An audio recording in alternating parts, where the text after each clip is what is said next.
Hello, boys and girls. I hope you've brushed your teeth, you've washed your face, and you're ready for your story. Well, tonight's story is going to be called How Do You Fly an Aeroplane? And it's the sequel to How Do You Fly a Hot Air Balloon? Or that story about the hot air balloon. And now we shall get on with the story. So, Andrex and little Ted were going to go in an aeroplane for the first time. They were very excited. I hope we will have something exciting to do, said little Ted. Me too, said Andrex. But for now, let's just focus on getting on the plane. Well, it wasn't very big. It was a tiny monoplane which had 2 seats in the rear, 1 seat at the front, and 1 tiny 2-bladed propeller. And they sat in, buckled their seatbelts, and they were off. But then, something very weird happened. Guess what? There was a bird who crashed into the window.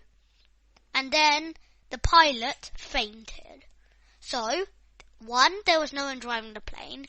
2, they were like at 15,000 feet high.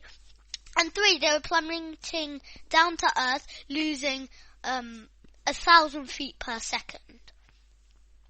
Andrex and little Ted quickly scrambled to the cockpit, and Andrex grabbed control of the joystick and pulled back as hard as he could. The aeroplane did a loop-the-loop, and then another one. And then Andrex suddenly let go, and it stopped doing its loop-the-loops. However, it was upside down.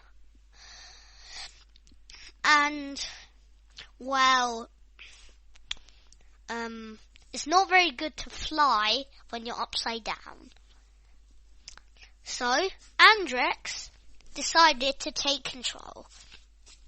He taxied the aeroplane through the air and back to the airport. But they landed with a crash. The engine blew up, but they were still alive.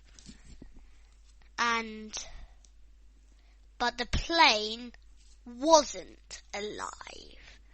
It was very dead indeed. And it would never fly again. Okay, boys and girls, that was the story. I hope you liked it. Thanks for listening, and I shall see you in the next story. Dream of aeroplanes.